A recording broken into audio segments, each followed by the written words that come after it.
Yo, what is up everyone? I hope you're all having a wonderful day. So I finally managed to finish reading Bleach's light novel, Can't Fear Your Own World. And all I can say is, wow. Just wow.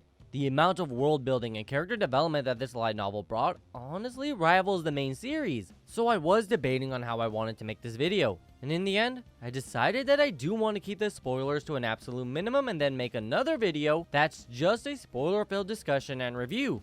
I did this because I do want to talk about the light novel and what it brings to the Bleach universe, but I also want people to read it for themselves, without revealing too much. I am going to vaguely talk about the premise as well as who the main antagonist is, but not his goal. So for starters, what is Can't Fear Your Own World about? It takes place after the battle against Yuha, and it follows Shūhei Hisagi as he tries to re-establish the Seite Bulletin, which is a newspaper that was run by Kaname Tosen before he defected with Aizen. He's getting everything ready to publish what happened during the Thousand Year Blood War arc, while omitting some minor details that could potentially send the Soul Society into chaos. However, it's interesting, because Shūhei values himself as a true journalist, so he plans to print an impartial article despite being a Soul Reaper who had fought in that very same war. While getting things ready, he receives a request to print a full news article about the new head of the Tsunayashiro clan, the most powerful of the 4 great noble clans. What makes this such a big deal is that the new head was a member of the branch family Tokinada Tsunayashiro, who had become the head under questionable circumstances. Shūhei recognized the name immediately, because Tokinada is the man who killed Tozen's friend, who was his own wife at the time. So we finally get to see the mysterious man who drove Tozen to despise all Soul Reapers, as well as being the reason he started serving Aizen. Now, Tokinada does have an interesting past, but overall he's not that good of an antagonist. Personally, I thought Aizen and Yuha were leagues ahead of Tokinada in terms of villain archetypes. What makes Tokinada so interesting is his connections with the other Soul Reapers like Tosen, for example. And since he's a noble, he also has some history with Byakuya and Yoruichi. Oh, also I always forget this, but he was a former captain, so he is familiar with several of the current captains. I won't get more into it than that, but just understand that he does have a past with the 13 Court Guard squads. Now, this light novel doesn't only follow Hisagi's struggle with Tokinada. That's actually second nature in terms of the story as a whole.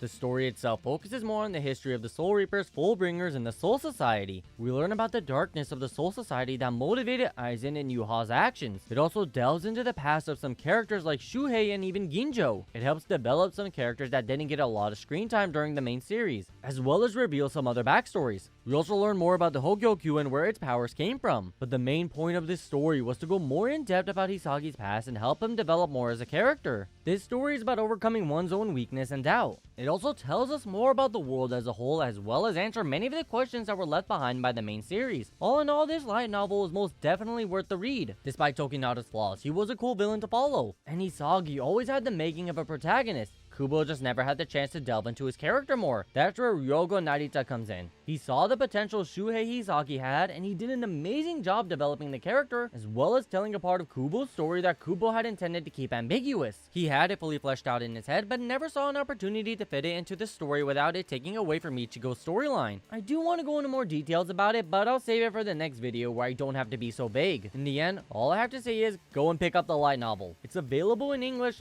unlike the other Bleach light novels. Yen Press, you need to do something about that. It's only 3 volumes, and you could read it during your downtime. And it is honestly one of my favorite arcs in Bleach, just because of how fleshed out everything is. There was some stuff left ambiguous at the end, but nothing that was vital to the story, like how the Bleach manga ended. And that wasn't even Kubo's fault. It was even stated in some of the afterwards that Kubo was having shoulder pains from the crazy amount of work a mangaka has to go through to have this series come out on a weekly basis. I've mentioned in some previous videos that it was Shonen Jump who forced Kubo to extend the series when he tried to end it after the Aizen fight, and then canceled it when it started losing popularity. But this cleared things up a bit, because it was stated by Kubo that he wanted to end the series. Then Ryōgo comes in with his own idea for a story, and here we are, with an amazing arc/series that builds upon the Bleach universe. Also, it all comes together and fits into the story very well, since Kubo gave Ryōgo Narita all of the information about the Soul Society, and Ryōgo did the rest of the work. It was beautifully put together and came out amazingly. The only thing I didn't like was that this story makes the Zanpakuto Rebellion arc canon.